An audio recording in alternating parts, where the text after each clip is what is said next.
Salut, je suis Clara, ta prof de tricot, et aujourd'hui, tu vas apprendre la méthode continentale pour tricoter la maille à l'endroit. Voilà, j'ai fini de monter mes mailles. J'ai une vingtaine de mailles ici.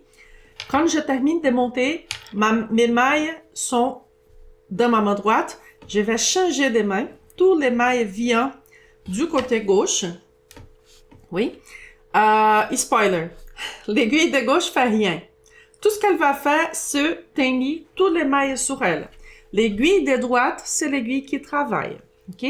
Différemment de la méthode anglaise où je garde les fils dans la main droite, la méthode continentale, je garde mon fil dans la main gauche. Donc, comment je vais faire ça? Ça c'est mon fil qui sort de mon aiguille. Cette petite bout de fil ici, on fait rien. Seulement à la fin, on va rentrer. Ici, qu'est-ce que je vais faire? Je vais passer mon fil qui sort de la balle autour de ma main et je vais enrouler autour de mon petit doigt ici. Je ferme ma main. Oui.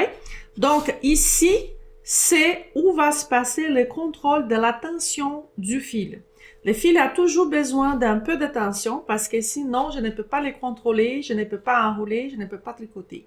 Okay? C'est important de maintenir les fils un peu tendus. Je dis un peu parce que si tu prends les fils et tu ne laisses pas partir, ce que va te donner, c'est des mailles super serrées et tu vas pas aimer l'expérience de tricoter. D'accord? Donc, qu'est-ce que je fais? Je viens ici. Mon fil toujours autour de mon petit doigt. Oups. Je viens d'ouvrir ma main et j'ai tout perdu. Voilà.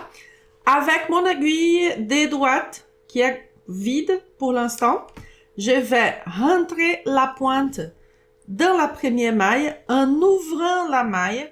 Okay. Mon aiguille de droite, elle va croiser l'aiguille de gauche en passant en bas, comme ça.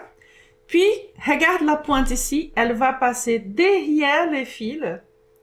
Ouais, sens anti-horaire. Je peux aider avec mon index de droite à tenir les fils comme ça. Et après, il y va, oups, j'ai tout lâché.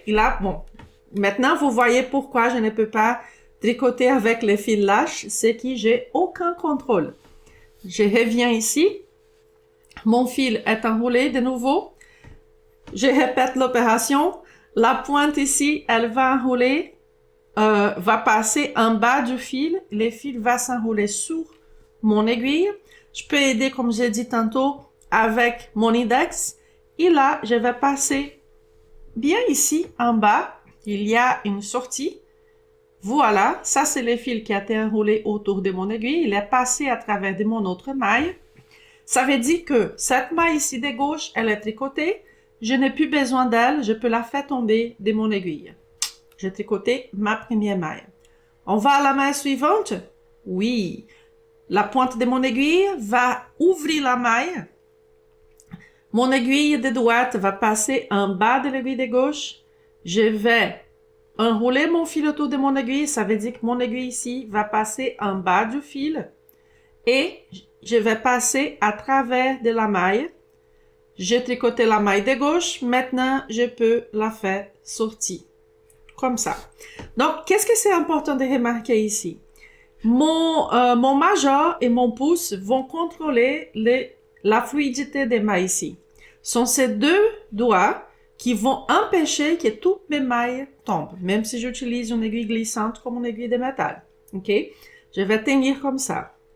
Mon index va tenir les fils avec l'aide de mon petit doigt qui est là-bas. Et comme ça, j'ai un peu de tension. Mon fil n'est pas simplement lâche.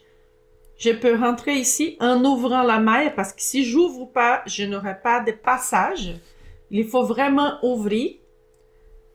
Mon aiguille fait des mouvements anti-horaires pour prendre les fils. Je peux aider avec mon index de droite pour passer à travers de la maille.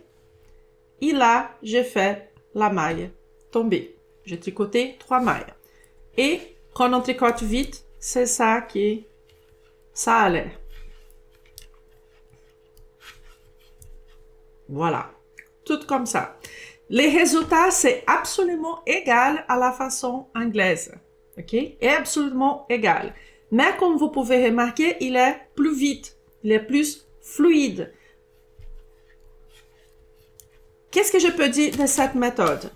Je peux dire que la façon continentale est en effet plus vite que la façon anglaise. Mais jusqu'à arriver à la vitesse que je viens de montrer, tu vas galérer un peu. Ouais, parce que c'est pas évident. Garder l'attention ici. Oups. Garder l'attention avec les petits doigts.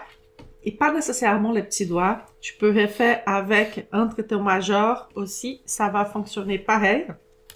C'est moi qui j'ai l'habitude de garder entre mon petit doigt, mais peu importe. Ouais. Ou même tenir les fils comme ça. Oups. Même tenir les fils comme ça. Les fils qui passent dans ta main. Ça peut fonctionner. Mais au début, c'est un peu tricky. Un peu tricky. Qu'est-ce que j'ai à vous recommander? Insiste. Insiste, parce que ça vaut vraiment la peine. Ça va vous sauver la vie dans le futur. Dernière affaire que j'ai à te raconter sur la méthode continentale. De nouveau, tricoter continental, tricoter portugais, tricoter à l'anglaise, c'est tout des traits culturels. C'est pas parce que c'est plus facile tricoter à l'anglaise que, ah bon, tout le monde commence comme ça. Du tout. Moi, j'ai découvert qu'il y avait la façon anglaise quand j'avais plus de 30 ans.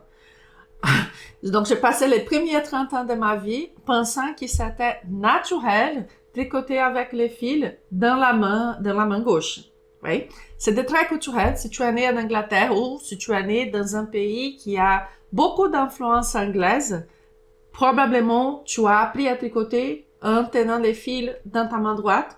Si tu es né comme moi, je suis née au Brésil, était une colonie de Portugal, donc c'était comme ça que le tricot est arrivé là-bas. On a appris à tricoter avec les fils dans la main gauche. Morale de l'histoire, peu importe la façon que tu tricotes, l'important c'est d'avoir du fun.